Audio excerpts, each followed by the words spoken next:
Right. ఇక ఈ రోజు మన ప్రైమ్ టైమ్ డిబేట్ లో మొదటి అంశం మనం మాట్లాడుకోవాల్సి వస్తే పెట్రోల్ డీజిల్ కోసం ఈ రోజు పెట్రోల్ బంకుల వద్ద బారులు తీరిన దృశ్యాలు అందరికీ కనిపించాయి. అసలు ఏం జరుగుతోందంటూ సామాన్యుడు ఆందోళన వ్యక్తం చేస్తున్న పరిస్థితి. సో ఆఫీసులకు వెళ్లే వాళ్ళు అవ్వచ్చు, రకరకాల పనుల మీద బయటకు వచ్చిన వాళ్ళు అవ్వచ్చు. సో ఎందుకు ఇంత ట్రాఫిక్ జామ్ ఏర్పడిందా అని చూస్తే మొత్తంగా పెట్రోల్ బంకుల వద్ద బారులు తీరిన దృశ్యాలు అయితే కనిపించాయి. మరోవైపు ప్రభుత్వం ఏం చెప్తుంది, ఎక్కడికక్కడ పెట్రోల్ ఉంది, గ్యాస్ ఉంది అని చెప్తున్న పరిస్థితి. కానీ ఎందుకు ప్రజలకు అవి అందట్లేదు అనేది కనిపిస్తున్న అంశం. సో ఈ అంశంపై ఐ న్యూస్ ఈ రోజు ప్రత్యేకంగా గ్రౌండ్ లోకి వెళ్లి మరి అసలు క్షేత్రస్థాయిలో ఏం జరుగుతుందో తెలుసుకునే ప్రయత్నం చేసింది. సో మొత్తంగా ఏం జరిగిందంటే, సో పెట్రోల్ సంక్షోభం ఎప్పుడైతే తలెత్తిందో అప్పటి నుంచి క్రెడిట్ ఇవ్వటం మానేశాయి ఆయిల్ కంపెనీలు. అంటే సో ఆయిల్ కంపెనీలు ఇంతకుముందు క్రెడిట్ బేస్ పై ఆయిల్ సరఫరా చేసేవి పెట్రోల్ బంకులకు. ఇప్పుడు ఆ క్రెడిట్ నిబంధనకు తిలోదకాలు వదిలేసి క్యాష్ అండ్ క్యారీని తీసుకొచ్చాయి. సో ఈ క్యాష్ అండ్ క్యారీని తీసుకురావటం వల్ల కొన్ని బంకులు పెట్రోల్ నిల్వలకు సంబంధించి, పెట్రోల్ కంపెనీలకు సంబంధించి, ఆయిల్ కంపెనీలకు సంబంధించి పేమెంట్స్ చేసేసాయి. మరికొన్ని కంపెనీలు ఆ నిల్వలు, పేరుకుపోయిన నిల్వలు ఏవైతే ఉన్నాయో క్రెడిట్ నిల్వలు, అవి చెల్లించలేక నో స్టాక్ బోర్డులు పెట్టడంతో ఆ భారమంతా కూడా ఈ బంకులపై పట్టడంతో మొత్తంగా ఈ సందిగ్ధత నెలకొన్న పరిస్థితి అయితే క్లియర్ కట్ గా కనిపించింది. ఇది బంకుకు వెళ్లి క్షేత్రస్థాయికి వెళ్లి మరి అక్కడ జరుగుతున్న పరిస్థితిని ఐ న్యూస్ ప్రజల కోసం తీసుకొచ్చిన పరిస్థితి. ఎక్కడ ఎవరు ప్యానిక్ అవ్వాల్సిన అవసరం లేదు. ఈ సమస్య ఒక 2-3 రోజుల్లో అయితే ఖచ్చితంగా తీరిపోతుంది. కానీ ప్రభుత్వాలు ఇక్కడ బాధ్యతగా వ్యవహరించాల్సిన అవసరం ఉందనేది కూడా మనం మాట్లాడుకుందాం. సో ముందుగా మనం ఫస్ట్ పాయింట్ చూస్తే, అసలు పశ్చిమాసియా యుద్ధం భారత్ పై ఎంత ప్రభావం చూపించింది అంటే, నిన్న మొన్నటి వరకు రకరకాల అంశాలు తెర మీదకి వచ్చాయి. సో ఈ రోజు ఎప్పుడో మొన్నటి వరకు గ్యాస్ సంక్షోభాన్ని చూస్తే ఈ రోజు పెట్రోల్ సంక్షోభాన్ని చూస్తున్నాం. ఇంకా రానున్న రోజుల్లో ఎటువంటి సంక్షోభాన్ని చూస్తామా అని సామాన్యుడు అల్లాడిపోతున్న పరిస్థితి. సో ఇక్కడ ముఖ్యంగా మధ్యతరగతి ప్రజలు ఆవేదన వ్యక్తం చేస్తూ ఉంటారు. పెట్రోల్ పై 10 రూపాయలు పెరిగితే కూడా ఇబ్బంది పడాల్సిన పరిస్థితులు కనిపిస్తూ ఉంటాయి. సో ప్రతిదీ కూడా, అంటే పెట్రోల్ పై 10 రూపాయలు పెరిగిందంటే అక్కడ 10 రూపాయలతోనే ఆగిపోవట్లేదు. సామాన్యుడు కొనే ప్రతి వస్తువుపై భారం పడుతుంది. ఆ భారం అంతా కూడా పన్నుల రూపంలో ప్రజలపైనే పడుతుంది. ఇక్కడ ప్రజలు ఆందోళన చెందుతున్నారు. మొత్తంగా పశ్చిమాసియా యుద్ధం ఎఫెక్ట్ అయితే భారత్ పై స్పష్టంగా కనిపిస్తున్న పరిస్థితి అయితే కనిపిస్తుంది. ఇక సెకండ్ పాయింట్కి వెళ్దాం. సెకండ్ పాయింట్కి వెళ్తే, అసలు ఏ విధమైన సవాళ్లకు మనం సిద్ధంగా ఉండాలని ప్రధాని చెప్తున్నారు. సో ప్రధాని ఏదైనా ఒక విషయం చెప్పారంటే దానిలో చాలా అర్థం ఉంటుంది, పరమార్థం ఉంటుంది. సో ఎందుకు సవాళ్లు రాబోతున్నాయి, ఆ సవాళ్లను ఎలా అధిగమించాలంటూ ప్రధాని చెప్తున్నారు. ఆ సవాళ్లకు సిద్ధంగా ఉండాలని ఎందుకు ప్రధాని అన్నారనేది దేశవ్యాప్తంగా చర్చ సాగుతున్న పరిస్థితి. మొత్తంగా నరేంద్ర మోదీ పార్లమెంటు వేదికగా నిన్న మాట్లాడిన అంశం ఏదైతే ఉందో ఆ అంశం ఇప్పుడు ప్రజల్లో తీవ్ర స్థాయిలో చర్చ నడుస్తుంది. ఎందుకు ప్రధాని అలా మాట్లాడారు అంటే, రాబోయే రోజుల్లో ధరలు పెరగబోతున్నాయా, ఇంకా ఏదైనా సంక్షోభాన్ని భారత్ ఎదుర్కోబోతుందా, అందుకోసమే సిద్ధంగా ఉన్నామన్నారా? మొత్తంగా రకరకాల పరిణామాలు అయితే కనిపిస్తున్నాయి. ఈ రోజు ఆల్ పార్టీ మీటింగ్ కూడా జరిగింది. ఆ ఆల్ పార్టీ మీటింగ్ కి సంబంధించి కూడా ఎటువంటి చర్చలు సాగాయి, ఏం జరిగింది అనేది మరికొద్ది సమయంలో మనకు అప్డేట్ కూడా రాబోతుంది. అసలు ప్రధాని ఏమన్నారో మనం ఇప్పుడు చూద్దాం. सभापति जी, पश्चिम एशिया में चल रहे युद्ध और उससे बनी परिस्थितियों से हम सभी परिचित हैं। मैं आज संसद के उच्च सदन के सामने और देशवासियों के सामने इन विकट परिस्थितियों पर सरकार का पक्ष साझा करने के लिए उपस्थित हुआ हूं। पश्चिम एशिया में चल रहे इस युद्ध को 3 सप्ताह से अधिक का समय हो चुका है। इस युद्ध ने पूरे विश्व में गंभीर ऊर्जा संकट पैदा कर दिया है। भारत के लिए भी ये स्थिति चिंताजनक है। इस युद्ध से हमारे व्यापार के रास्ते प्रभावित हो रहे हैं। इससे पेट्रोल, डीजल, गैस और फर्टिलाइजर जैसे जरूरी सामान की रूटीन सप्लाई प्रभावित हो रही है। गल्फ देशों में करीब 1 करोड़ भारतीय रहते हैं। రైట్. ఇక సామాన్యులకి వినిపిస్తున్న ప్రశ్న ఏంటి అంటే, వంట గ్యాస్, పెట్రోలు, డీజిల్ కొరత లేకుండా కేంద్రం ఏం చేస్తుంది? కేంద్రం ఏమో నిల్వలు ఉన్నాయని చెప్తుంది, కానీ సామాన్యుడు గ్యాస్ కోసం బారులు తీరేలా నిలబడుతున్నాడు. ఇటు పెట్రోల్ కోసం కూడా బారులు తీరేలా క్యూ లైన్లలో నిలబడాల్సిన పరిస్థితులు అయితే వస్తున్నాయి. అసలు ఏం చేసింది ప్రత్యామ్నాయం అంటే, 11 ఏళ్లుగా ప్రత్యామ్నాయ మార్గాలపై కేంద్ర సర్కార్ దృష్టి అయితే సారించింది. ఇంతకు ముందు 27 దేశాల నుంచి చమురు కానీ గ్యాస్ నిల్వలు కానీ తీసుకొచ్చే కేంద్రం ఇప్పుడు ఆ సంఖ్యను 47 దేశాలకు పెంచుకుంది. అంటే మొత్తంగా చమురు అయితే మనం దిగుమతి చేసుకోవాల్సిన పరిస్థితులే కనిపిస్తున్నాయి. ఆ చమురును దిగుమతి చేసుకుంటున్నాం, గ్యాస్ ను కూడా దిగుమతి చేసుకుంటున్నాం. ఇంతకు ముందు 27 దేశాల నుంచి దిగుమతి చేసుకునేది ఇప్పుడు 47 దేశాల నుంచి దిగుమతి చేసుకోవటం వల్ల ఎక్కడా కూడా మనకు సంక్షోభం రాకుండా జాగ్రత్త పడుతున్నామంటూ కేంద్ర సర్కార్ చెప్తున్న పరిస్థితి. కానీ ఎందుకు మరి సామాన్యుడు ఈ రోజు గ్యాస్ కోసం బయట నిలబడుతున్నాడు, పెట్రోల్ కోసం ఆవేదన ఆందోళన వ్యక్తం చేయాల్సిన పరిస్థితులు వస్తున్నాయంటే మనం మాట్లాడుకున్నట్టుగా కొంత పానిక్ అయితే అవుతూ ఉన్నారు. సో ఎక్కడ ఇబ్బంది వస్తుందో అని చెప్పి మధ్యతరగతి ప్రజలు ముందుగానే ప్రతిదీ కూడా జాగ్రత్తగా చూసుకుంటూ ఉంటారు. ఇంట్లో ఉన్న పప్పు ఉప్పు దగ్గర నుంచి ప్రతిదీ కూడా క్యాలిక్యులేటెడ్ గా సాగే మధ్యతరగతి జీవితాలే దేశంలో ఎక్కువ. సో అందుకోసమే ముందుగా కొన్ని బుకింగ్స్ చేసుకోవటం వల్ల ఇటువంటి ప్రాబ్లమ్స్ కూడా వస్తున్నాయి. ఒక్కసారిగా జనాలంతా పానిక్ అయిపోయిన పరిస్థితి. సో దీనికి ప్రభుత్వం కూడా ఒక క్లారిటీ ఇవ్వాల్సిన అవసరం ఉంది. సో ఇటు తెలంగాణలో చూసుకుంటే మంత్రి ఉత్తమ్ క్లియర్ కట్ గా చెప్తున్నారు, పెట్రోల్ కి అసలు మనకు 2 నెలల వరకు ఎటువంటి ఇబ్బంది లేదు, నిల్వలు ఉన్నాయని చెప్తున్న పరిస్థితి. సో రోజుకు 1500 ట్యాంకర్లు తెలంగాణ వ్యాప్తంగా పెట్రోల్ ను డీజిల్ ను సరఫరా చేస్తూ ఉన్నాయి. సో మొత్తంగా ఎక్కడ పానిక్ అవ్వాల్సిన పరిస్థితి లేదని చెప్తున్నా సామాన్యుడికి భరోసా మాత్రం రావటం లేదు. సో దానికి కారణం ఆ లైన్ లో నిలబడే పరిస్థితులు రావటమే. సో ఆ అంశాన్ని కానీ క్లియర్ చేయగలిగితే ప్రజల్లో భరోసాను ప్రభుత్వాలు నింపుతాయనటంలో ఎటువంటి సందేహం లేదు. ఇక పెట్రోల్ డీజిల్ కోసం వాహనదారులది ఎందుకు ఇంత ఎక్కువగా నిలబడాల్సి వస్తుంది, ఎందుకు ఎక్కువగా లైన్లలో ఉండాల్సిన పరిస్థితులు వస్తున్నాయి, పెట్రోల్ నిజంగా దొరకదా?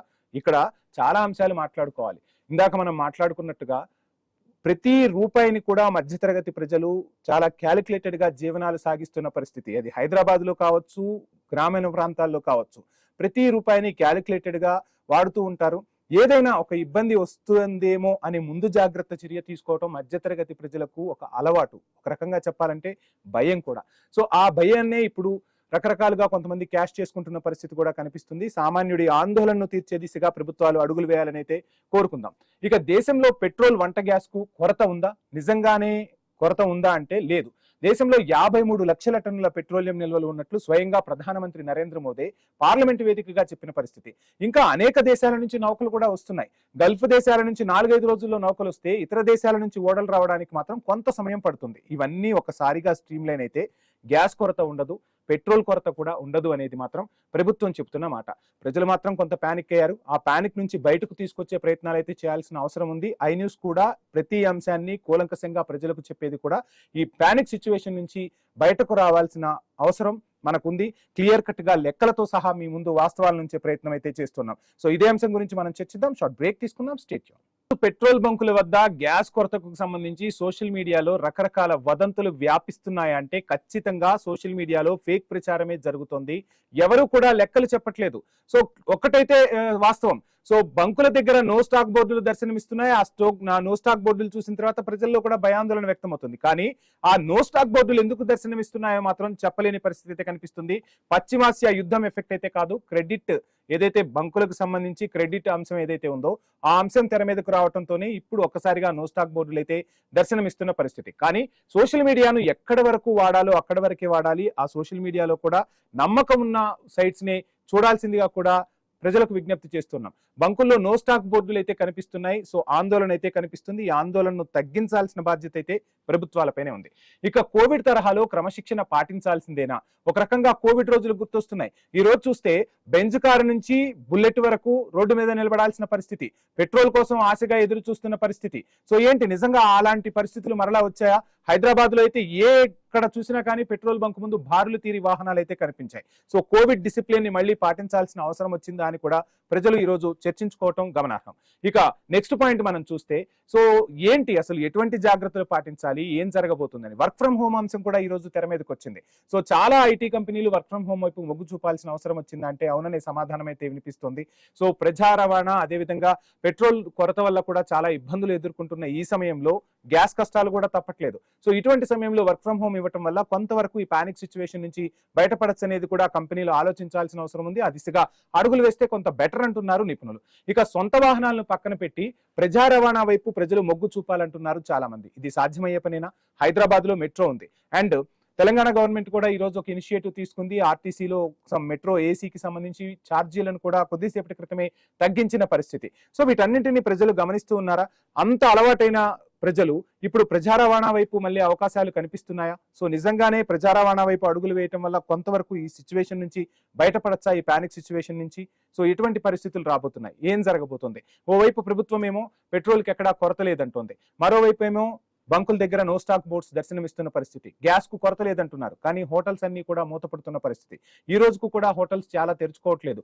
సో వాళ్ళు బ్లాక్ లో గ్యాస్ తీసుకురావటం వల్ల ఆహార పదార్థాల రేట్లు కూడా పెంచేసిన పరిస్థితి అయితే కనిపిస్తుంది. మొత్తంగా సామాన్యుడి మీద భారం పడుతుంది. సామాన్యుడు ఆందోళన చెందుతున్న పరిస్థితులు అయితే స్పష్టంగా కనిపిస్తున్నాయి. ఇక ఒకవైపు ఎగ్జామ్స్ జరుగుతున్నాయి. ఇటువంటి టైంలో ప్రతిదీ కూడా కీలకంగానే ఉంటుంది. పరీక్షలు రాసే టైంలో పిల్లల్ని ఎగ్జామ్ సెంటర్లకి తీసుకెళ్లటం, వారిని ఇంటికి తీసుకొచ్చుకోవటం, ఇదంతా కూడా రకరకాల పర్యవసానాలు కనిపిస్తూ ఉంటాయి. పిల్లలు ఎక్కడా కూడా పానిక్ అవ్వకుండా ఉండాల్సిన అవసరం అయితే ఉంది. సో ప్రజా రవాణా ఉంది, అదేవిధంగా సో జాగ్రత్తలు తీసుకుంటూ ఉంటాయి ఆ స్కూల్ యాజమాన్యాలు. కాబట్టి స్కూల్ యాజమాన్యాలు, కాలేజీలు కూడా సో ఎవరు పానిక్ అవ్వకుండా ఎగ్జామ్స్ అయితే రాయాల్సిన అవసరం అయితే ఉంది.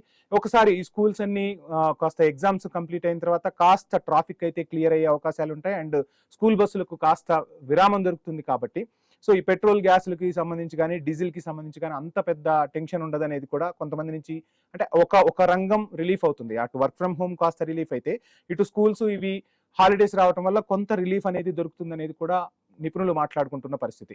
ప్రజలు ఏ విధంగా వ్యవహరిస్తున్నారు ఇటువంటి టైంలో అంటే చాలా నిశితంగా ప్రజలు ప్రతి పాయింట్ ని గమనిస్తూ ఉన్నారు. సో భారతదేశంలో మనకు తెలుసు, ఇందాక మనం మాట్లాడుకున్నట్టుగా మధ్యతరగతి ప్రజలు ఇక్కడ ఎక్కువ, ప్రతిదీ కూడా ఆచితూచి అడుగులు వేస్తూ ఉంటారు.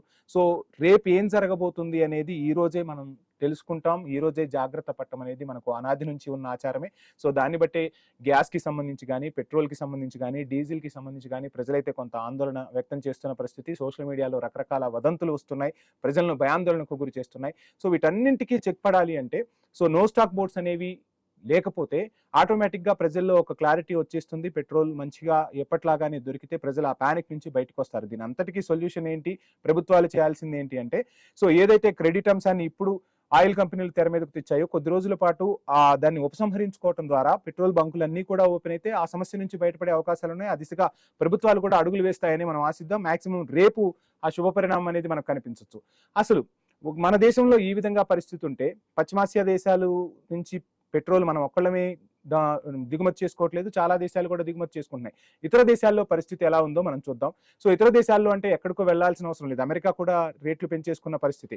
మన పక్కనున్న శ్రీలంక, పాకిస్తాన్, బంగ్లాదేశ్లను గమనిస్తే మన దేశంలో పెట్రోల్ ఉత్పత్తుల నిల్వలు చాలా బెటర్ గా ఉన్నాయి. ప్రభుత్వం ఒక మంచి నిర్ణయం తీసుకుంది. పెట్రోల్ నిల్వలకు సంబంధించి ఎక్కడ ఆందోళన చెందాల్సిన పరిస్థితులు అయితే కనిపించలేవు. బంగ్లాదేశ్కే మనం డీజిల్ ఇచ్చే స్థాయిలో ఉన్నామని కూడా గతంలో మనం వార్తలు చూసాం. పెట్రోల్ ధరలను కూడా మిగతా దేశాలు భారీగా పెంచాయి, కానీ మన దేశంలో ప్రస్తుతానికి పెంచలేదు. సో రకరకాల ఊహాగానాలు వినిపిస్తున్న పరిస్థితి.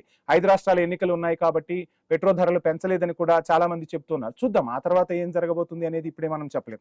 ఇక ఆఫీసుల సమయాన్ని కూడా కుదించారు. ప్రభుత్వ ఆఫీసుల సమయాన్ని కుదించడం ద్వారా కూడా కొంత వెసులుబాటు కల్పిస్తున్న పరిస్థితి. అయితే ఇక్కడ ప్రజల నుంచి వినిపిస్తున్న సమస్య ఏంటి అంటే కొరత లేదంటున్న ప్రభుత్వాలు ఎందుకు ప్రజలకు సరిపడా ఇవ్వలేకపోతున్నాయి, జనాన్ని ఎందుకు విశ్వాసాన్ని నింపలేకపోతున్నాయి అనేది ఇప్పుడు వినిపిస్తున్న ప్రశ్న. ఇందాక మనం మాట్లాడుకున్నట్టుగా నిజం గడప దాటేలోపు అబద్ధం ఊరంతా తిరిగి వస్తుందని మన పెద్దలు చెప్తూ ఉంటారు. అలానే సోషల్ మీడియా అనేది ఒకటి వచ్చిన తర్వాత అక్కడ రకరకాల థంబ్నెయిల్స్ తో ప్రజలను భయభ్రాంతులకు గురి చేస్తున్న పరిస్థితి. అసలు రేపటి నుంచి పెట్రోల్ దొరకదు, వారం పాటు పెట్రోల్ దొరకదంటూ వాళ్ళ వ్యూస్ కోసం, లైక్స్ కోసం రకరకాల విన్యాసాలు వేస్తున్నాయి సోషల్ మీడియాలు. అటువంటి వాటిపై అడ్డుకట్ట వేయాల్సిన బాధ్యత కూడా ఉంది. ప్రజలను భయభ్రాంతులకు గురి చేసేలా ఎప్పుడూ కూడా ప్రకటనలు ఉండకూడదనేది నిపుణుల నుంచి కూడా వినిపిస్తున్న మాట. పెట్రోల్ చాలా మంది ఏం చేస్తున్నారంటే ఈ పానిక్ సిచ్యువేషన్ లో క్యాన్లలో తీసుకొచ్చి ఇంట్లో నిల్వ ఉంచుకుంటున్న పరిస్థితి. ఒకవైపు సమ్మర్ సీజన్, పెట్రోల్ ని నిల్వ చేయడం ద్వారా ఎటువంటి అనర్థాలు జరుగుతాయో కూడా మనం చూస్తూ ఉంటాం. సో అంత పరిస్థితులు అవసరం లేదు, నిల్వ చేయాల్సిన పరిస్థితులు లేవు. అండ్ పెట్రోల్ ని బాటిల్లో కొట్టకూడదని చెప్పి చాలా ప్రభుత్వాలు నిర్ణయాలు తీసుకున్నాయి, చట్టాలను చేస్తున్నా కానీ పెట్రోల్ బంకు నిర్వాహకులు ఈ విషయాన్ని పాటించట్లేదు. సో దీనివల్ల కూడా ఎక్కువగా స్టోర్ చేయటం వల్ల కూడా ఇబ్బందులు తలెత్తుతున్నాయి. పానిక్ సిచ్యువేషన్ లో ప్రజలు తీసుకొచ్చుకొని పెట్రోల్ ఇంట్లో పెట్టుకోవటం వల్ల కొన్ని అనర్థాలు జరిగే అవకాశాలు కూడా కనిపిస్తున్నాయి. అయితే ఇటువంటి సిచ్యువేషన్స్ అన్నీ ఉన్నప్పుడు ప్రజలకు భరోసా కల్పించాల్సిన బాధ్యత అయితే అందరిపై ఉంటుంది. రాజకీయ పార్టీలపై ఉంటుంది, ప్రభుత్వాలపై ఉంటుంది, మీడియాపై ఉంటుంది, సమాజంలో ఉన్న మేధావులపై కూడా ఉంటుంది. ఆ దిశగానే అడుగులు వేస్తున్నాం. సో విపత్కర సమయంలో శాంతియుతంగా ఆలోచిస్తే పరిష్కారాలు లభిస్తాయి. నిజంగా ఈరోజు పెట్రోల్ సమస్య అనేది క్లియర్ కట్ గా ఒకే ఒక విషయం, క్రెడిట్ అంశం వల్లే పెట్రోల్ అనేది నో స్టాక్ బోర్డులు దర్శనమిస్తున్న పరిస్థితి. ఈ రోజు రేపట్లో ఆ అంశం సమసిపోతుంది అని అయితే మనం ఆశిద్దాం. సో మొత్తంగా తొందరపాటు నిర్ణయాలు ఎక్కడా తీసుకోవద్దు, ఎక్కడా పానిక్ కావాల్సిన అవసరం లేదు. సో మనం విజ్ఞతతో ఆలోచిస్తే ఈ సమస్యలన్నీ కూడా సాల్వ్ అవుతాయి. ప్రభుత్వం దృఢ నిశ్చయంతో ముందుకు సాగుతున్న పరిస్థితి అయితే కనిపిస్తుంది. పక్క దేశాలతో పోలిస్తే ఈ రోజు మనం ఒక మంచి సేఫ్ జోన్ లోనే ఉన్నాం, సేఫ్ హ్యాండ్స్ లోనే ఉన్నాం. ఇక్కడ ప్రభుత్వాల గురించి అంటే పార్టీల గురించి మాట్లాడట్లేదు, దేశం గురించి మనం మాట్లాడుకోవాల్సిన అవసరం ఉంది. ఒక సమస్య వచ్చినప్పుడు దేశమంతా ఏకమవుతుంది. సో ఆ విధానంలో చూస్తే ఈ రోజు మనం చాలా సేఫ్ గా ఉన్నామనేది మాత్రం వాస్తవం. సో ఇక ఇదే అంశానికి సంబంధించి మనతో మాట్లాడేందుకు గంగాపురం వెంకటరెడ్డి గారు, Bharatiya Janata party spokes person, మనకు జూమ్ లో సిద్ధంగా ఉన్నారు. వెంకటరెడ్డి గారు నమస్కారం అండి. నమస్తే వంశీ గారు, చెప్పండి. వెంకటరెడ్డి గారు, చూస్తున్నాం మీకు సుదీర్ఘ అనుభవం ఉంది. ఒక రకంగా ప్రజలు భయభ్రాంతులకు గురవుతున్న పరిస్థితి. మొన్నేమో గ్యాస్ బండ్లు దర్శనమిస్తే ఈ రోజు బండ్లు రోడ్లపై దర్శనం ఇచ్చిన పరిస్థితి. మధ్యతరగతి ప్రజల గురించి మనకు క్లియర్ కట్ గా తెలుసు. ఒక్క రూపాయి ఏదైనా పెరుగుతుందన్నా వాళ్ళ నెల బడ్జెట్ లో ఏ విధమైన ఆందోళనలు ఉంటాయో మనం చూస్తాం. సో ఏంటి అసలు ఈ పెట్రోల్ కి సంబంధించి ఈ రోజు అంశాన్ని ఎలా చూస్తున్నారు, ఏం చెప్పదలుచుకున్నారు? వంశీ గారు, మీరు లేవనెత్తిన అంశాలు చాలా స్పష్టంగా మనకు వాస్తవానికి అతి దగ్గరగా ఉన్నటువంటివి, అవునన్నా కాదన్నా కూడా. ఎందుకంటే ఇవాళ ప్రజల్లో వచ్చినటువంటి ఆందోళన, మానసిక ఆందోళన పెట్రోల్ కు సంబంధించి కానీ, గ్యాస్ కు సంబంధించి కానీ, ముఖ్యంగా మధ్య కుటుంబాలలో ఇవాళ ఒక సమస్యగా మారినటువంటి పరిస్థితి కనపడుతుంది. పైగా భవిష్యత్ ఎట్లా ఉంటది ఏంది అనేటువంటి దాని కింద కూడా కనపడుతున్నటువంటిది. కమర్షియల్ సిలిండర్స్ ఆగిపోవడం వల్ల హాస్టల్స్, హోటల్స్, ఉపాధి కోల్పోతున్నటువంటి వాళ్ళు, రోడ్ల మీద అమ్ముకునేటువంటి వాళ్ళు, టిఫిన్ సెంటర్స్, ఇవన్నీ ఇబ్బంది వచ్చేటువంటి మాట వాస్తవం. కాకపోతే ఏంటంటే ఇప్పటి కూడా మధ్యతరగతి కుటుంబానికి సంబంధించినటువంటి మనలాంటి వాళ్ళకి ఇప్పుడు నా కేసు, నా ఎగ్జాంపుల్ చెప్తాను చూడండి. యుద్ధం స్టార్ట్ అయిన 2వ రోజున ఒక సిలిండర్, ప్రతి ఇంట్లో ఇవాళ 2 సిలిండర్లు ఉంటాయి వంశీ గారు, పెద్ద విషయం కాదు అది. నేను బుక్ చేస్తే 4 రోజులు వచ్చింది. మా ఇంట్లో ఇంకా మేము ఉన్నది ఇద్దరమే కాబట్టి ఇంకొక 10-15 రోజులు మాకు పాత సిలిండర్ వస్తుంది. ఆ తర్వాత ఇంకా 2 నెలల వరకు, 2 మాసాల వరకు మాకు వచ్చిన సిలిండర్ సరిపోతుంది. నేను ఎందుకు ఈ మాట చెప్తున్నా అంటే, సంవత్సరానికి 12 సబ్సిడీ సిలిండర్లు ఉంటే మేము 6 కంటే ఎక్కువ వాడడం లేదు వాస్తవానికి.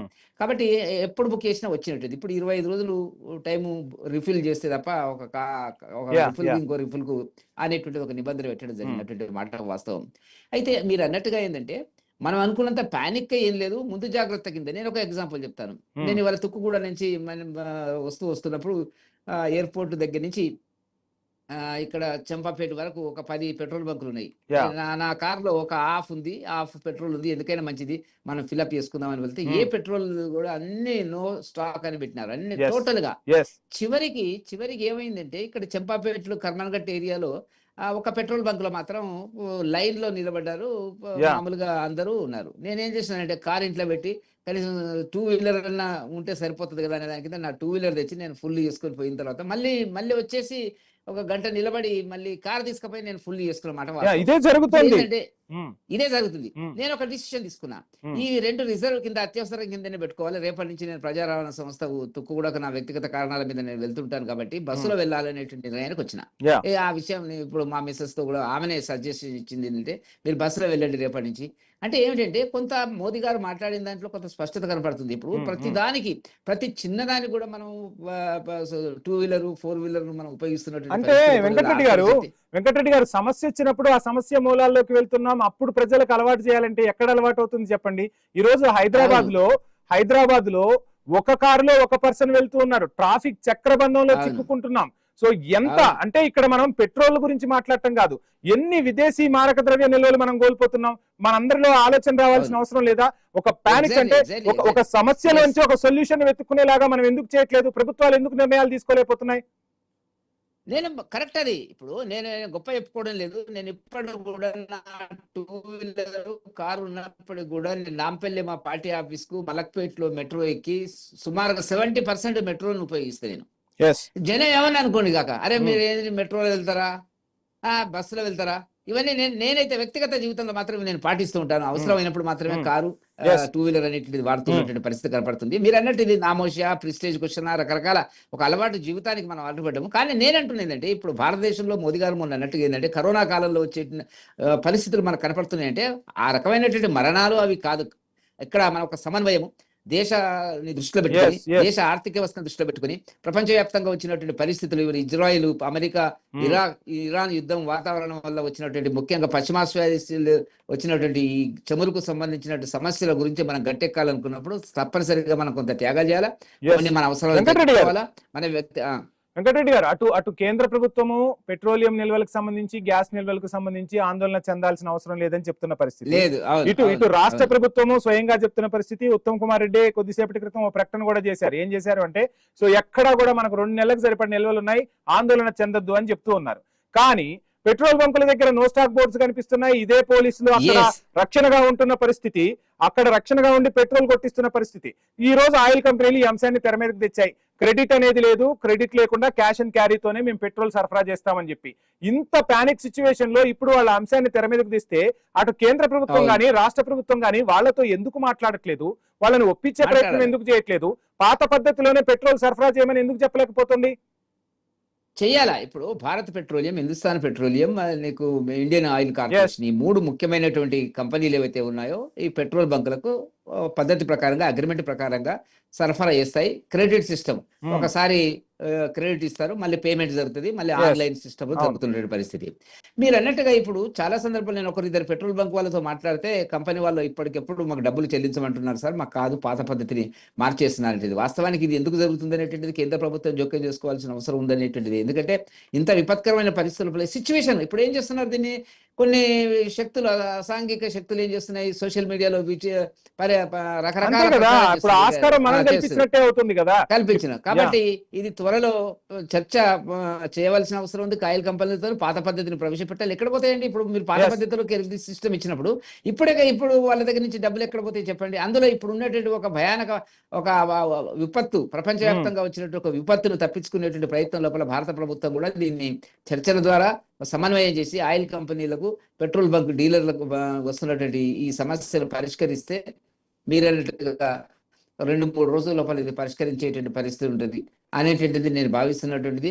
దాంట్లో పెద్ద ఇబ్బంది ఎందుకు? ఆయిల్ కంపెనీలు ఎందుకు అదే పద్ధతి లోపల పట్టుబడుతున్నాయి? ఇంకొక అంశం కూడా తెర మీదకి వస్తుంది వెంకటరెడ్డి గారు. అటు ప్రధానమంత్రి మోదీ గారు ప్రజలు సమన్వయంతో ఉండాలి, విజ్ఞతతో ఉండాలి, ఆలోచించండి అని చెప్తున్న పరిస్థితి. ఇటు రాష్ట్ర ప్రభుత్వం కూడా ప్రజలు సహకరించాలని చెప్తున్న పరిస్థితి. ప్రజలను సహకరించమంటున్నారు కానీ ఈ పెట్రోల్ కార్పొరేషన్లు, ఆయిల్ కంపెనీలు ఎందుకు సహకరించవు ప్రభుత్వాలకు? వాళ్ళు సహకరిస్తే అసలు ప్రాబ్లమే లేదు కదా. చేయాలి. ఇప్పుడు వచ్చిందల్లా వంశీ గారు క్రెడిట్ సిస్టమ్. ఇప్పుడు మీరు all these years you followed A system of credit పద్ధతి ఉన్నది కదా, మరి ఇప్పుడు దాన్ని ఎందుకు డివైడ్ అవుతున్నారు? ఇప్పుడు ఏం కొంపలు ముగిపోయినాయి?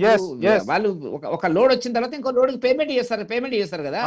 కాబట్టి దీనికి ఇంత టైం కూడా తీసుకోవాల్సిన అవసరం లేదు భారత ప్రభుత్వం అనేది. ఇది ఒకటి పరిష్కరించాలి. రెండవది ఏంటంటే సివిల్ సప్లైస్, ఈ distribution of petrol, diesel, gas ఇదంతా కూడా రాష్ట్ర ప్రభుత్వ పరిధిలోకి వస్తాయి. కాబట్టి ఉత్తమ్ కుమార్ రెడ్డి గారేమో మరి ఏమీ లేదంటున్నారు. సివిల్ సప్లైస్ అధికారులు ఇంక్లూడింగ్ సజ్జనార్ పోలీస్ కమిషనర్ కూడా ఏం షార్టేజ్ లేదంటున్నారు. కానీ మీరు అన్నట్టుగా ఏంటంటే పెట్రోల్ బంకులలో దర్శనం ఇస్తున్నట్టు. కాబట్టి దీని సిచ్యువేషన్ ఎక్స్ప్లాయిట్ చేసేటువంటి పద్ధతి లోపల కొంత కారణాలు ఉన్నాయి. వీటిని వెంటనే పరిష్కరిస్తే Bharatiya Janata party spokes person గా మీరు ఈ అంశాన్ని ఏమైనా ట్వీట్ చేసే అంశం కనిపిస్తుందా? వెంకటరెడ్డి గారు కిషన్ రెడ్డి గారికి ఐ న్యూస్ వేదికగా విజ్ఞప్తి చేస్తున్నాం. వెంకటరెడ్డి గారు ఒక చిన్న సూచన ఐ న్యూస్ వేదికగా ప్రజల కోసం మిమ్మల్ని విజ్ఞప్తి చేస్తున్నాం. కిషన్ రెడ్డి గారితో మీరు మాట్లాడాల్సిన అవసరం ఉంది.